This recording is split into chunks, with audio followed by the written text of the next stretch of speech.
The Adams Archive. The potential 2024 Trump win of great concern to Davos elites at annual World Economic Forum meeting. So every year, if you didn't know, a bunch of multi-billionaires of all these corporations across the world that all come together to conspire on how to control you, on how to eliminate your freedoms, on how to put you into a tinier and tinier box every year and strip you of the ability to transport yourself from point A to point B and figure out a way to continue to siphon money off of you so they can pay it to themselves. Oh, and also, take every single power advantage that they can over the general public. They meet in I think it's like the Swiss Alps in Switzerland and at Davos. And all of these people get together and they conspire together and they have these fancy looking meetings. And then, Klaus Schwab walks up there in his Star Wars attire and talks about how you're going to eat the bugs and you're going to own nothing and be happy with it. Like all of that stuff, right? That's the World Economic Forum, if you didn't know. I'm sure you did because you're listening to me. But if you didn't know, there you go. Now, the World Economic Forum leaders, specifically from BlackRock, said that Trump becoming president is of great concern for them when it comes to their annual World Economic Forum meeting. And this, again, comes from the Post-Millennial, which says, in 2024, GOP frontrunners Donald Trump's potential return to the White House was of great concern to one elite and stoked fears in others at the yearly World Economic Forum meeting in Davos, Switzerland. Going into the Iowa caucuses, Trump is far ahead of primary competition in recent polls. The potential for him to become president of the United States again spurred nervous discussions, thousands of miles away from the elite meeting. We've been there before and we survived it, so we'll see what it means, BlackRock Vice Chairman Philip Hildebrand said, according to Bloomberg. Certainly from a European perspective, from a kind of globalist, Atlanticist perspective, it's, of course, a great concern. You hear that word? Globalist, right? European Central Bank President Christine Lagarde thought that Trump going back to his office, it was obviously a threat in an interview this week before the elite meeting that she attends regularly. The video's in French, so I won't play it for you unless you speak French, in which case go find it and listen to it yourself, and then you can tell all of us what it says. The former Swiss National Bank president also shared Lagarde's fears of Trump regarding returning to office. Former Vice President Al Gore did not think it was a foregone conclusion that Trump would get elected. I don't think it's a foregone conclusion, he said. Yeah, wow, thank you. I've been through the process. I've run 4 national campaigns over the years and seen it from that perspective. I've seen a lot of surprises over the years. The yearly elite meetup started this week and goes until January 19th.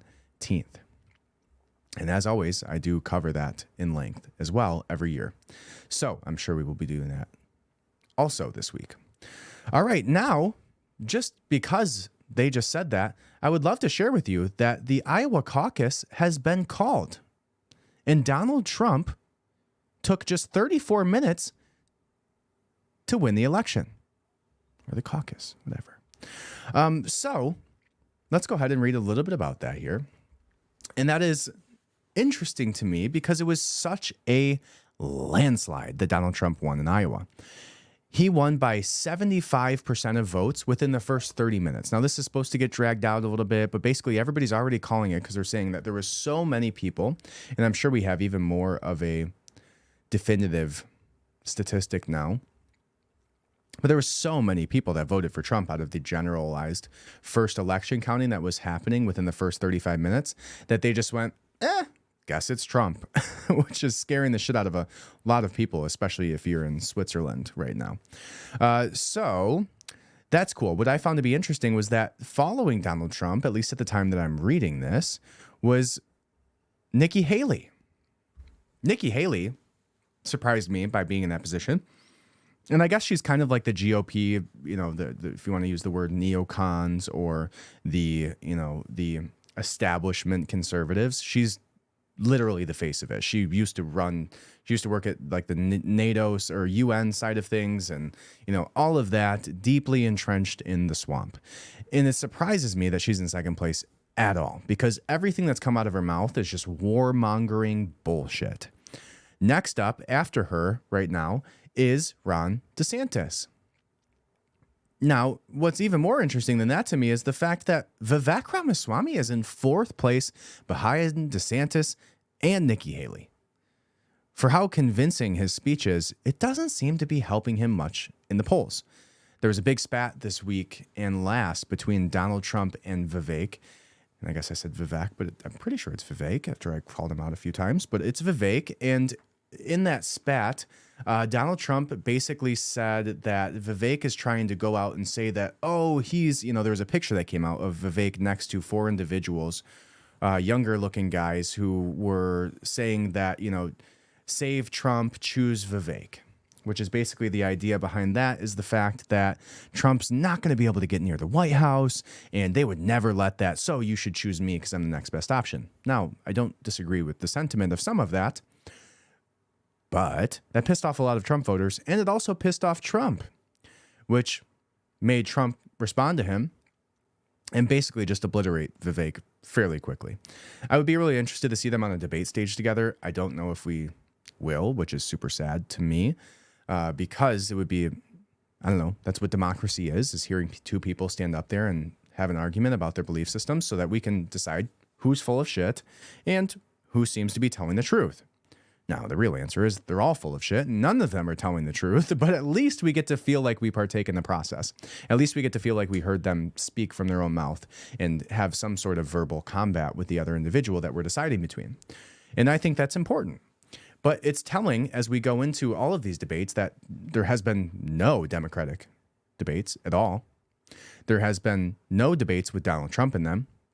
There has been no Joe Biden speaking out about what's going to happen.